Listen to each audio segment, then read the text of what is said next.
Buenas tardes, ¿cómo les va? Lindo momento en la cena recordando al Señor y alabándole. A veces con los labios y a veces con el corazón. Yo no puedo cantar. Hace un mes más o menos que estoy mal de la garganta.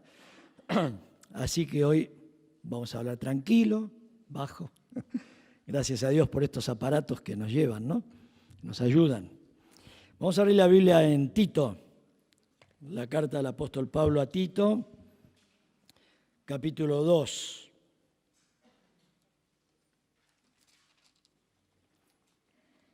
Versículos 11 al 15. Dice así la palabra del Señor.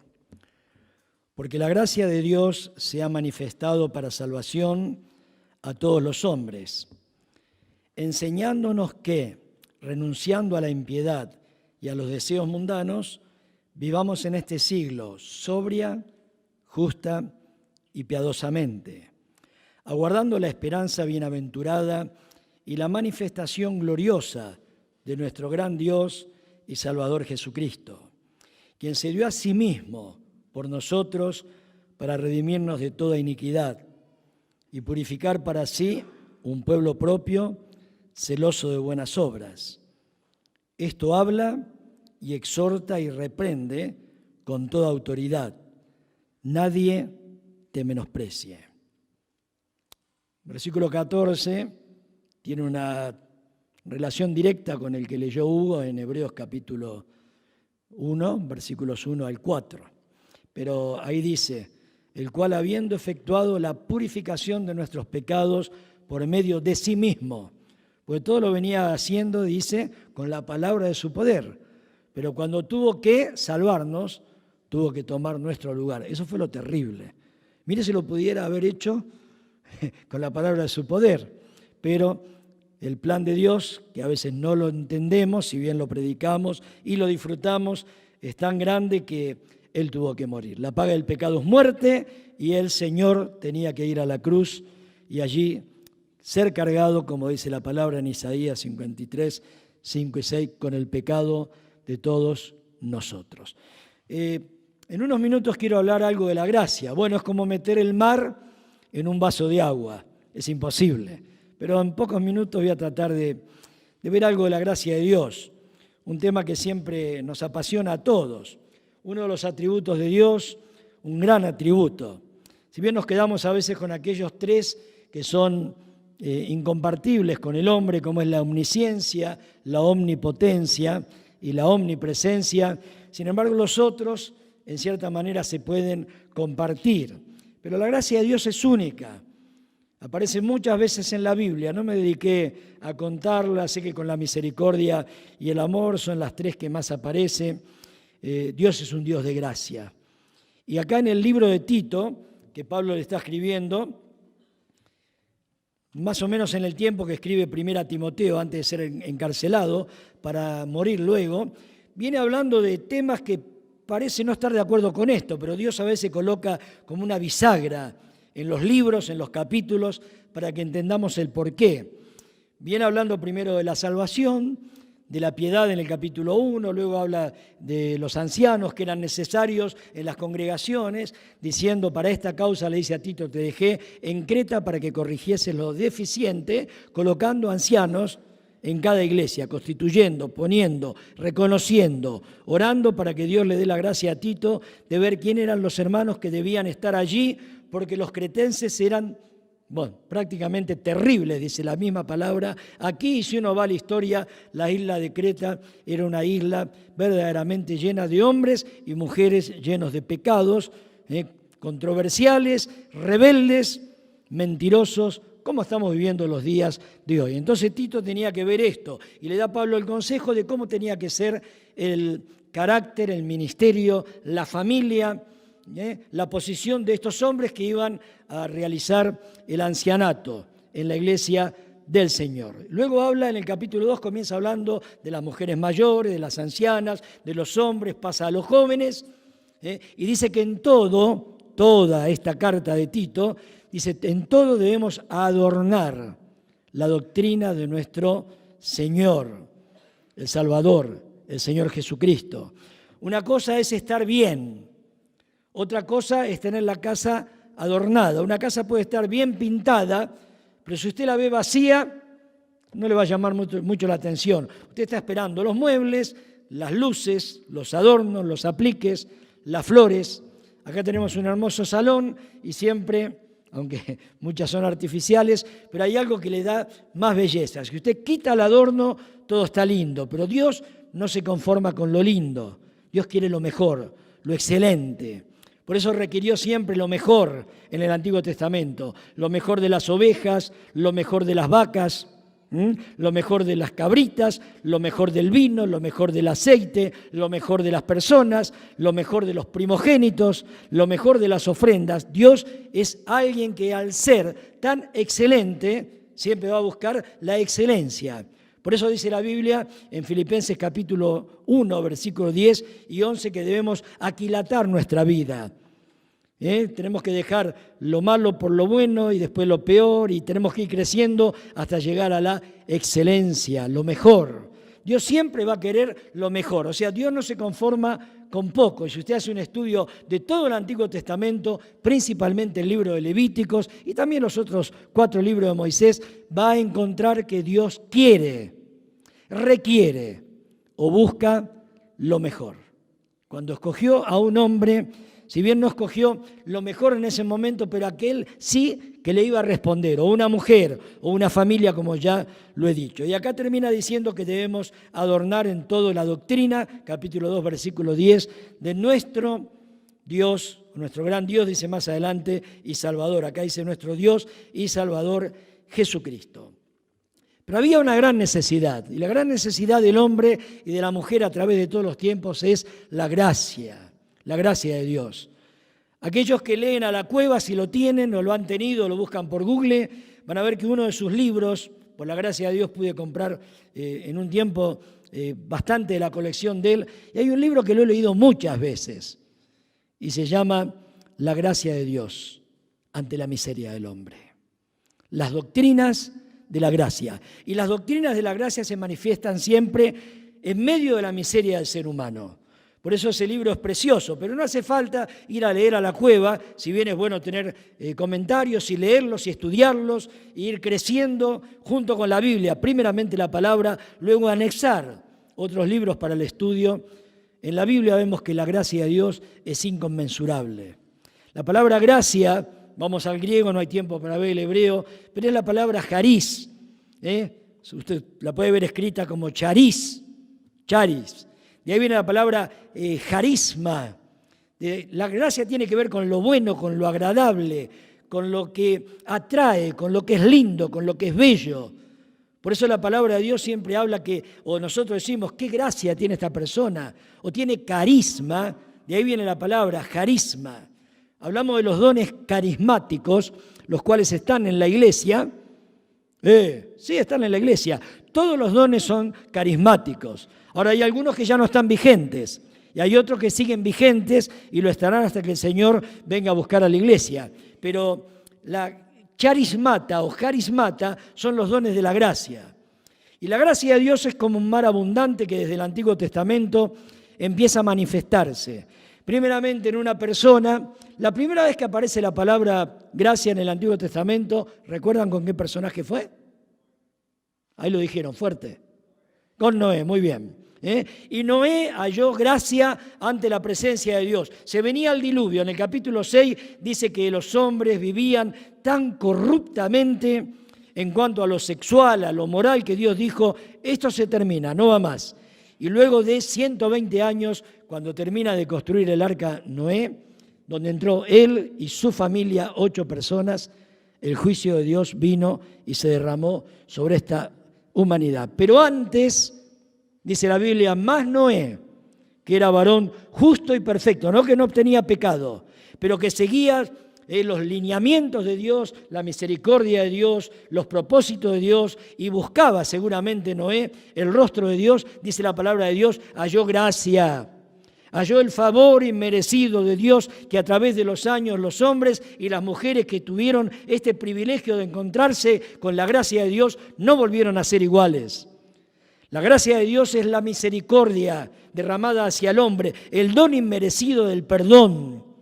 Dios puede volcar su mirada hacia el hombre pecador, malo, inmerecedor de todo favor de Dios, sin embargo, derrama su gracia como un río abundante en medio de la sequedad del corazón del hombre y de la mujer, en medio de los pecados cometidos, los pasados, los presentes y aún los que se iban a cometer en estas personas.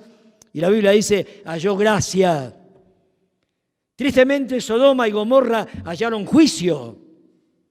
Pero hubo un hombre ahí en el medio también que halló gracia ante los ojos de Dios, viviendo mundanamente, habiéndose ido y poniendo las tiendas una tras otras y acercándose cada vez más a la ciudad del pecado y de la muerte. Lot, dejando a Abraham su tío, se fue hacia Sodoma y Dios lo tuvo que rescatar. Esa es la gracia de Dios, como dice la palabra en 1 Corintios capítulo 3, que somos salvos a veces, aún así como por fuego. Se pueden llegar a quemar todas nuestras obras que no fueran hecho para su gloria, pero la salvación no la vamos a perder. Lot vivió lejos de Dios y mire que estaba en una dispensación donde Dios podía quitar el Espíritu Santo. David había orado, Señor, no quites de mí tu Santo Espíritu. Sin embargo, Lot, por la misericordia de Dios y por su gracia, fue rescatado. Y vemos a otro y aparece Abraham, primeramente, obvio, antes que Lot. Y luego Moisés le dice al Señor, cuando el pueblo había pecado y murieron miles, en el capítulo 32 de Éxodo, Señor, ya que he hallado gracia delante de tus ojos, te pido que me muestres tus caminos. Y bueno, y Dios tiene misericordia, baja la gracia de Dios sobre Moisés, perdona al pueblo por amor a Abraham, a Isaac y a Jacob y sus promesas que no pueden ser quebrantadas. Y no destruye al pueblo, por gracia. Y se queda con el pueblo y lo guía durante 40 años más. Pero dice la Biblia que Moisés se refugia, busca la gracia de Dios. Y Dios le revela sus caminos y luego le muestra su gloria. Y le dice Moisés a Dios, ya que me conoces por mi nombre y he hallado gracia delante de tus ojos, te pido que no nos saques de aquí si no vienes con nosotros. Y Dios, si lo hace, piensa, dice la Biblia que los pensamientos de Dios son más altos que los nuestros. Isaías 55, piensa, recapacita. No es que Dios se arrepiente, aunque lo dice allí. Se arrepiente porque el hombre cambia. Entonces le dice a Moisés, muy bien, voy a ir contigo. Moisés quedó triste, el pueblo de Israel se vistió de luto porque Dios le había dicho, yo no voy, pero mira, te doy todo. Te lleno de abundancia, te doy la tierra de los 5 pueblos que le nombra 6. Y luego dice, mi ángel va a ir delante de ti, pero yo no voy. Y se puso a llorar el pueblo y se vistieron de luto, se quitaron sus atavíos, los adornos, y Moisés llora y va a su tabernáculo de reunión, que posiblemente era su tienda, y clama delante de Dios y baja la gracia de Dios.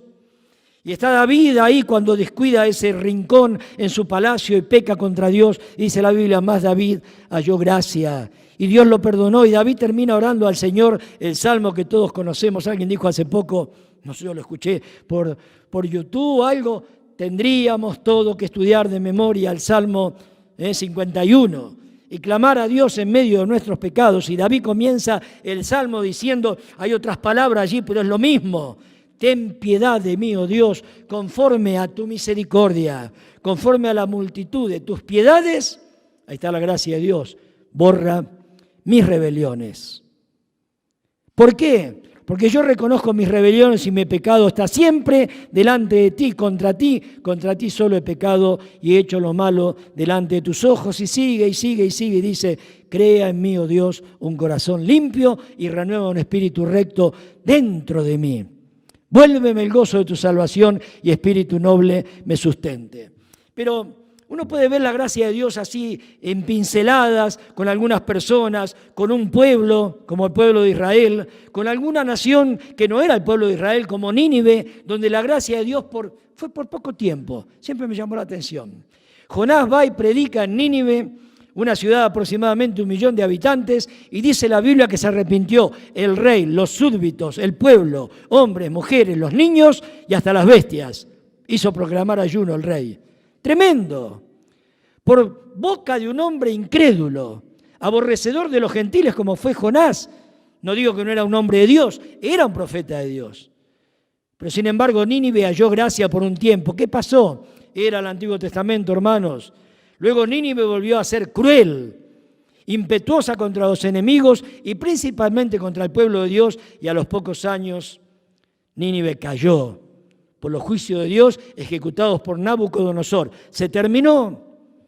Pero luego acá vemos en la palabra de Dios que dice que un día la gracia de Dios se manifestó. Le voy a dar algunos puntos rápidamente, sé que la hora se ha ido, pero quiero recordar a Juan.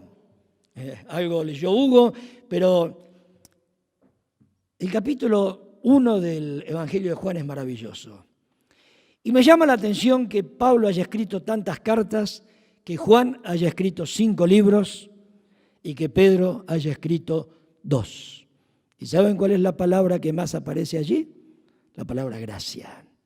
Y escrita por 3 hombres que habían experimentado tremendamente no el juicio y el castigo de Dios que estaba por delante, sino que mereciendo, como lo dice el mismo apóstol Pablo, yo, inmerecedor de ser apóstol, primero de ser salvo, segundo de ser apóstol escogido por Dios a los gentiles para llevar su nombre delante de reyes, príncipes y de naciones que no conocían la luz de Dios. Él era el paladín del Evangelio, el paladín de la gracia, el que iba a predicar en medio de las tinieblas de los paganos y aún de los judíos la gracia de Dios, el Evangelio de la gracia.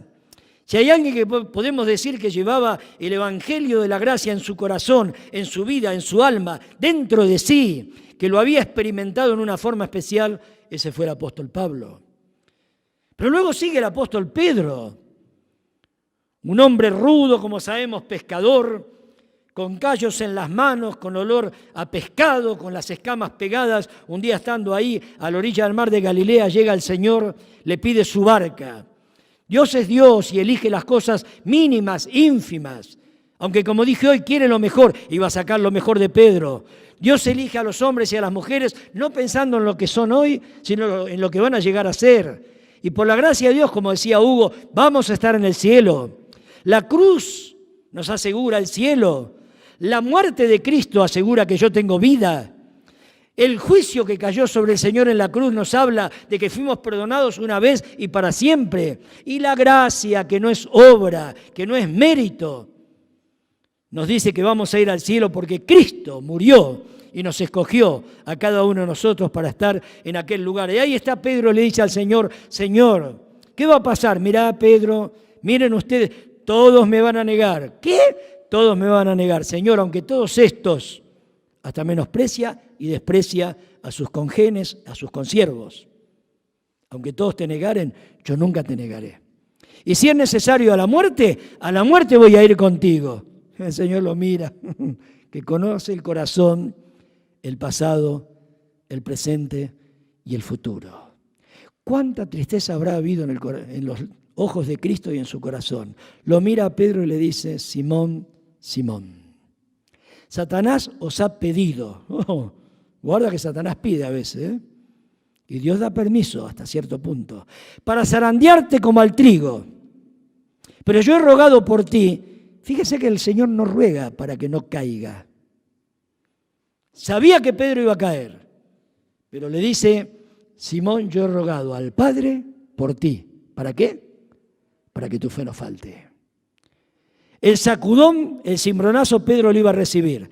Pero la gracia de Dios, ahí cuando se está hundiendo, como el día que se hundió en el mar de Galilea, iba a llegar y le iba a tender la mano. Por eso cuando Cristo resucita, vaya y díganle a Pedro que lo voy a ver en Galilea.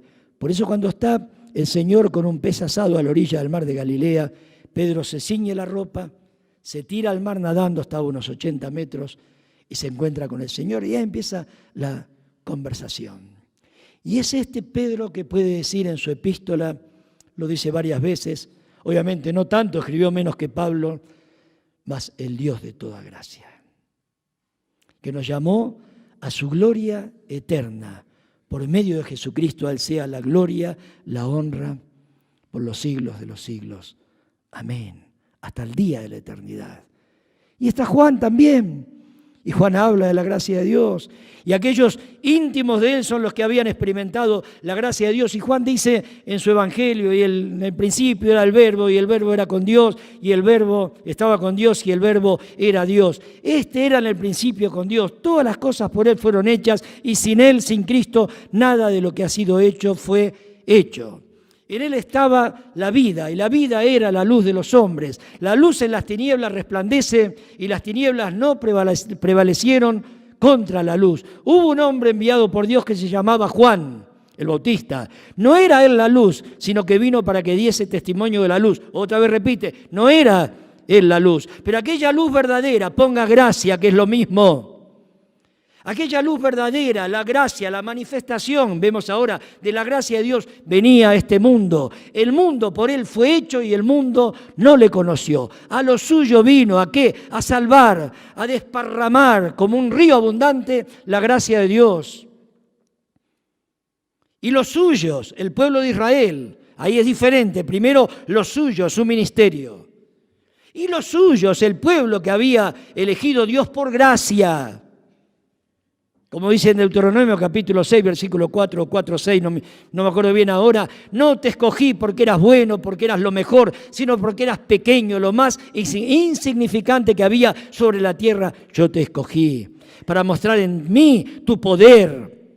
Eres inferior a todos los pueblos que habitan sobre la tierra. Así, Señor, Dios escoge a un hombre y forma un pequeño pueblo que entra en Egipto, 70 personas, y lo multiplica por miles y millones. Y aquella luz verdadera vino y vino a los suyos, y los suyos no le recibieron, mas a todos los que le recibieron. Ahora vamos a verlo aquí. A los que creen en su nombre les dio potestad, el derecho de ser llamados, de ser hechos hijos de Dios, los cuales, los creyentes que hemos nacido en el Espíritu, del Espíritu.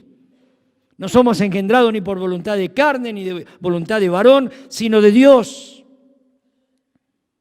Porque la ley por medio de Moisés fue dada, pero la gracia y la verdad vinieron por medio de Jesucristo. ¡Qué maravilloso! Y aquel verbo se hizo carne y habitó entre nosotros y vimos su gloria, gloria como del unigénito del Padre, lleno de gracia y de verdad y de su plenitud tomamos todo. Mire, ahí todos, la palabra todos se pueden agachar a beber de la gracia de Dios.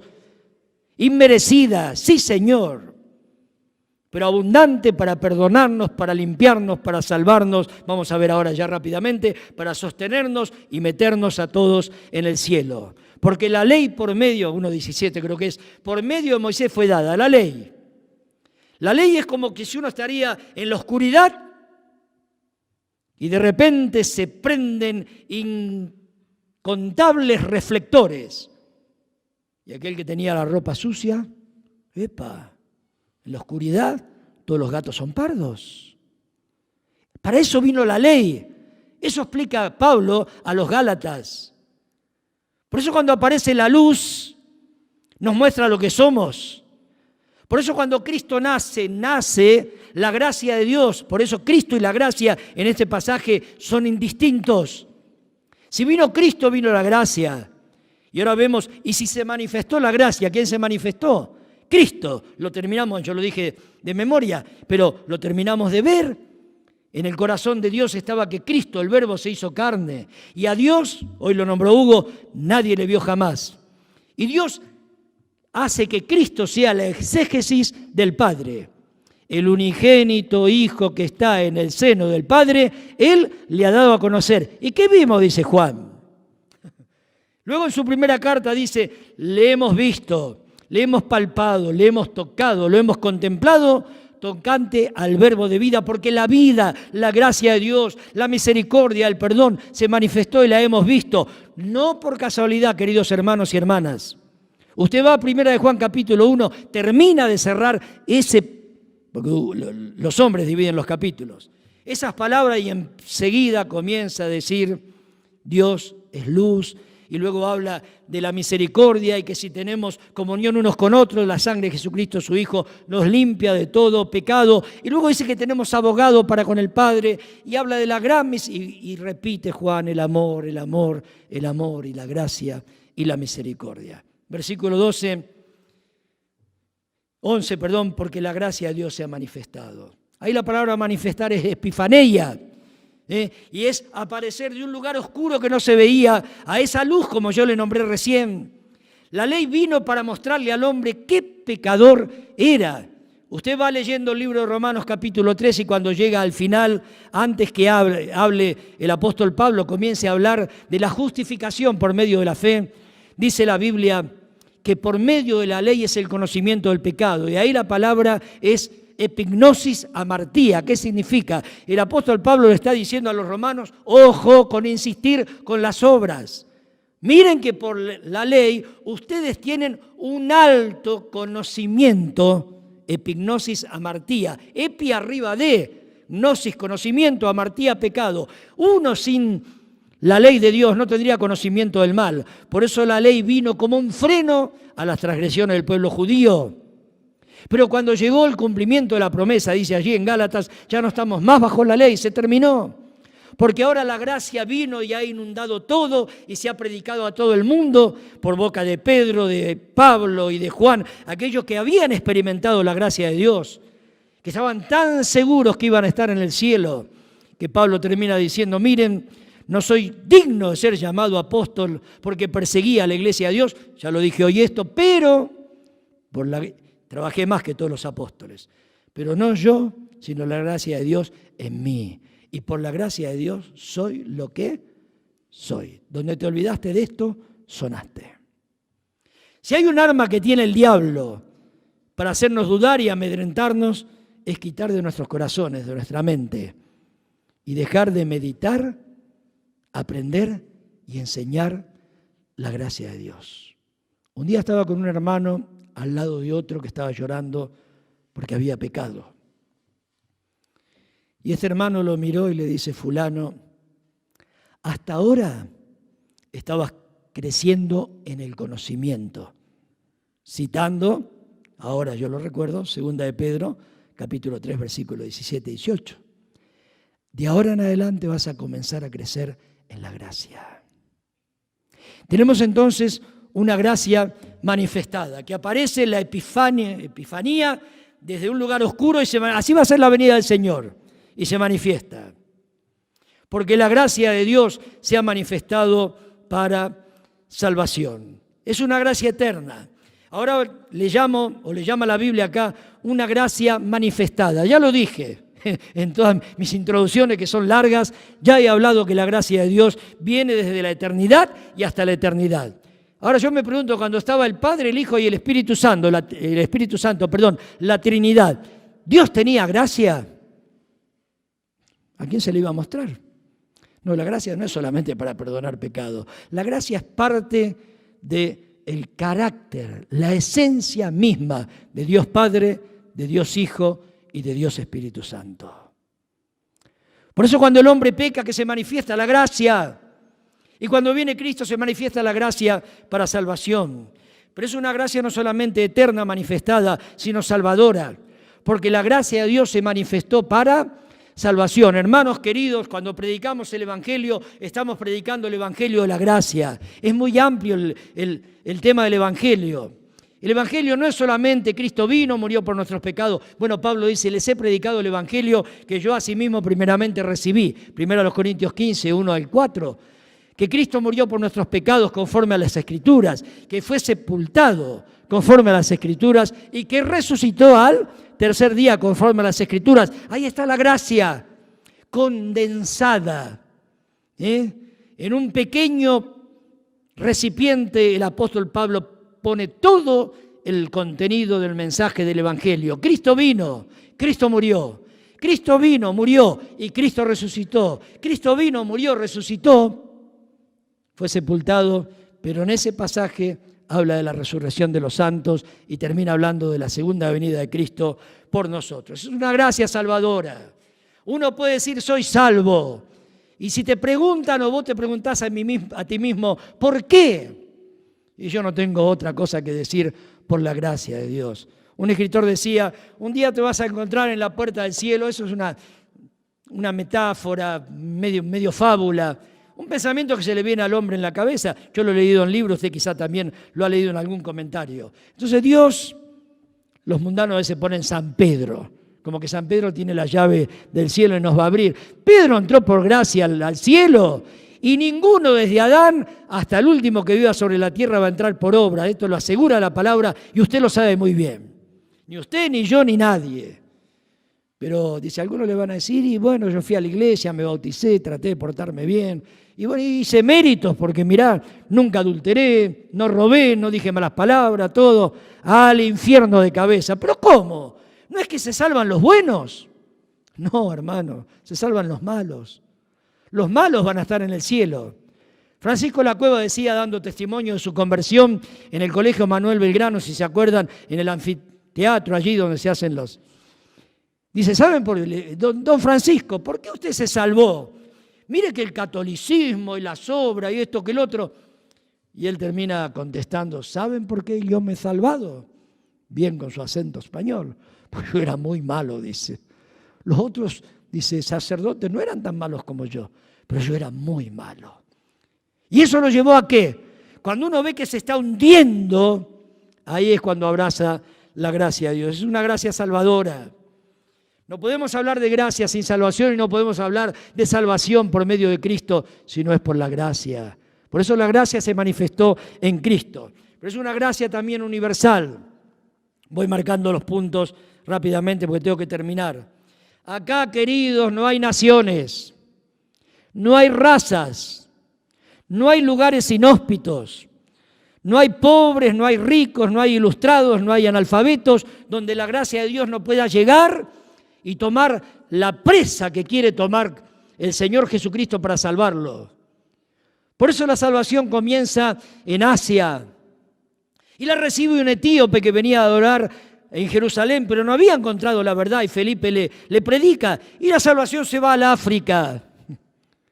Y luego cuando Esteban es perseguido y es muerto, se convierte el apóstol Pablo, criado a los pies de Gamaliel, y Dios le dice, te voy a enviar a otras naciones lejos, para que también los gentiles escuchen. Y se va Pablo y empieza a predicar en Chipre, donde había judíos, pero había también fenicios y otras razas y naciones, y se convierten allí. Y llega a Listra, y llega a lo que hoy es Turquía, y se convierten los turcos. Perdón, los armenios, es la realidad. Si bien ellos van a dar cuenta a Dios como nación por lo que hicieron con el pueblo armenio, igual que los alemanes con los judíos, parte de ellos. Pero llega la salvación a Turquía, lo que es el Asia Menor, y se extiende y se va y llega a Europa y llega a España por un hombre que había experimentado la gracia de Dios. Así que es una gracia universal. Hermanos, quitemos de nuestros labios, nuestro pensamiento, aquello, ¡ay! Este es un buen candidato para la salvación y para estar en la iglesia. Es tan bueno. Y yo veo que es todo al revés. Pablo le dice a los corintios, miren que entre ustedes está lo peor, No hay ni sabios ni entendidos, son lo peor de lo peor. Y cuando habla de los pecados le dicen borracheras, adulterio, afeminados y borrachos y ladrones y estafadores. Y le termina diciendo, esto erais, mas ya habéis sido santificados y habéis sido lavados por la sangre del Señor Jesucristo, por la gracia. John Newton nos escribió el coro que cantamos, que es un himno también, Sublime Gracia, habiendo estado todos los días arrodillado en la iglesia con una Biblia en aquel tiempo, en el año 1870 y algo, muere en el año 1845, 1805, no recuerdo bien, pero ahí está Isaac Newton traficando esclavos, mujeres, alcohol. Y cuando la gracia de Dios lo alcanza, él se convierte y escribió muchos himnos y fue de gran bendición luego en Inglaterra, de donde era este hombre que nos dejó el himno que lo hemos cantado cientos de veces en las iglesias y lo seguiremos cantando hasta que el Señor nos venga a buscar. Así que, hermanos, lo peor vino a buscar el Señor. Por eso decía alguien, qué Salvador tan grande, me acuerdo a don Mario Mulchi predicando, que puso este ejemplo, esto lo dijo Meyer, que se agachó tanto para levantar tan poco. ¿Qué es lo poco? Nosotros, pero por la gracia de Dios estamos en pie. Pero la gracia es un maestro también, miren, porque la gracia de Dios se ha manifestado para salvación a todos los hombres, enseñándonos. Ahora la gracia de Dios se sienta en la cátedra de la iglesia. Todos nos sentamos en los bancos y la gracia de Dios en la persona de Cristo también enseña. Nos salva de la culpa del pecado. Nos salva en este mundo de la presencia, o del poder del pecado, perdón, y nos salvará cuando Cristo venga, que ahora lo decimos rápidamente, de la presencia del pecado por toda la eternidad. ¿Cuánto hace que estamos aprendiendo de la gracia? ¿Nos sentamos delante de ella? ¿Quién tiene la palabra hoy? Bueno, hoy estaba Hugo para la cena y Juan para el ministerio. Hoy se sentó la gracia para enseñarnos. ¿Y qué nos enseña? Primeramente, en negativo, dos cosas que debemos dejar, renunciando a la impiedad y ¿a qué más? A los deseos mundanos. La impiedad es lo contrario, obviamente, a la piedad. La palabra piedad, eusebeia, significa todo lo bueno que Dios nos da y los ejercicios, todo lo que baja de Dios a nuestra vida y lo que sube de nuestra vida a Dios. Dios bendice y la iglesia bendice a Dios. Dios regala y la iglesia le regala a Dios, no para que merezcamos algo, sino para decirle gracias a Dios, porque sin merecerlo vengo, como decía Hugo recién, a la cena, Señor, sin tener ningún merecimiento, méritos propios, capacidad, sabiduría, todo te lo entrego a ti. Mi alabanza, mi adoración, mi servicio, mi predicación, mi vida, mi familia, mis hijos, mis nietos, todo lo que yo puedo, ese es el ejercicio de la piedad. Y es vivir agradando a Dios la piedad, vivir recibiendo de Dios para luego dar de Dios. Y en la cátedra de la iglesia se sienta la gracia para decirnos basta de la impiedad y basta de los deseos mundanos. Y en positivo nos dice, ahora que hemos conocido la gracia, la salvación y que conocemos cara a cara, si podemos decir así, al Señor por medio del Señor Jesucristo, podemos ser enseñados por Dios a través de la gracia para vivir en este mundo sobria. Eso tiene que ver con mi vida personal y la tuya. ¿Cómo andamos en la sobriedad? La sobriedad tiene que ver con la forma de hablar, de mirar, de vestirnos, de caminar, de manifestar lo que somos y tenemos en la comida, en la bebida. Ojo con los vicios. Eso tiene que ver con nosotros. Vivamos en este siglo mientras estamos aquí, sobria. Luego justa, tiene que ver con el prójimo. Tenemos que ser justos, porque Dios es justo. Y nos ha dado la justicia, y es una de las armas de defensa contra Satanás. La coraza de justicia. Vivamos sobria, justa y piadosamente, ya que lo vuelve a repetir la Biblia. Pero hermanos, tenemos que ser justos, con los empleados, con los compañeros de trabajo, en la familia, con los hijos. A veces somos injustos con ellos. Hay que reconocerlo y charlar con ellos. Los hijos con los padres, los hermanos, las hermanas con las hermanas, los líderes, los hermanos de la iglesia con los líderes, los ancianos de la iglesia, con aquellos que tienen arriba, los que están arriba, en el buen sentido hablo, con los que están abajo. Tenemos que ser buenos, misericordiosos, justos, perdonadores. La gracia que nos enseña. Y es una gracia entonces santificadora.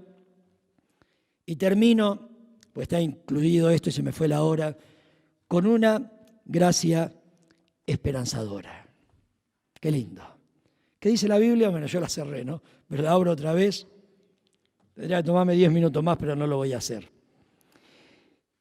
Aguardando la esperanza bienaventurada de la manifestación gloriosa de nuestro gran Dios y Salvador Jesucristo. Dios nos salvó, no para dejarnos en la tierra, hoy lo dijimos, sino para llevarnos al cielo. Muy pronto vamos a trasponer los portales de la gloria. Es una gracia esperanzadora y nos habla de la segunda venida de Cristo. ¿Vendrá antes de la gran tribulación? Creemos que sí. Algunos hermanos son amilenaristas, creen que no. No es mi tema en esta noche, pero yo sé y estoy seguro que unos y otros vamos a estar con el Señor, lo cual es muchísimo mejor. Y es una manifestación gloriosa, dice ahí la palabra de Dios, por el lugar de donde viene el Señor Jesucristo, del cielo, de la gloria, por su persona.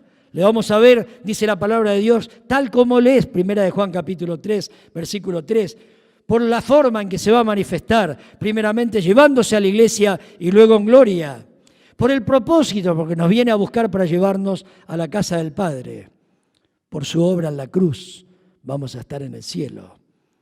Y finalmente, manifestación gloriosa de la gracia de Dios en la persona de Cristo por su destino. Somos ciudadanos del cielo, mas nuestra ciudadanía está en los cielos, de donde desde ese lugar esperamos a nuestro Salvador, al Señor Jesucristo, el cual transformará este cuerpo de la humillación nuestra para que sea semejante al cuerpo de la gloria suya. ¿Cómo lo va a hacer? Con el poder que tiene, hoy se decía en la primera reunión, para sujetar a sí mismo también todas las cosas. ¿Qué entendemos de Dios? ¿Qué comprendemos de Él? ¿Cuál es la medida de la gracia de Dios? A veces pienso, porque el diablo me ataca, ¿cuál es la medida del amor de Dios, de la gracia? Estaba con un querido hermano, finalizamos ya, hermanitos, antes de que él parta, 2 semanas antes, estuve en su casa y estamos hablando de una persona que se había apartado un poco el Señor acá de la iglesia, había caído, se había ido. Y este hermano, que era un hombre de oración, me dice, vamos a arrodillarnos, vamos a orar. Y oró llorando, clamando por este hermano. Y cuando terminamos me dice, oramos los dos, dice, qué grande, Juan, que es la gracia de Dios. Qué grande que es. A los 15 días participamos del entierro de él. Qué grande que es la gracia. Qué maravillosa. Algún día lo vamos a entender, no totalmente, pero cuando estemos en el cielo lo vamos a hacer. Y si hay una persona, alguien que está escuchando o presente aquí que todavía no lo experimentó, la salvación es un regalo de Dios por gracia, creyendo que Cristo murió por nuestros pecados, resucitó y hoy te puede salvar de una vez y para siempre. ¿Oramos?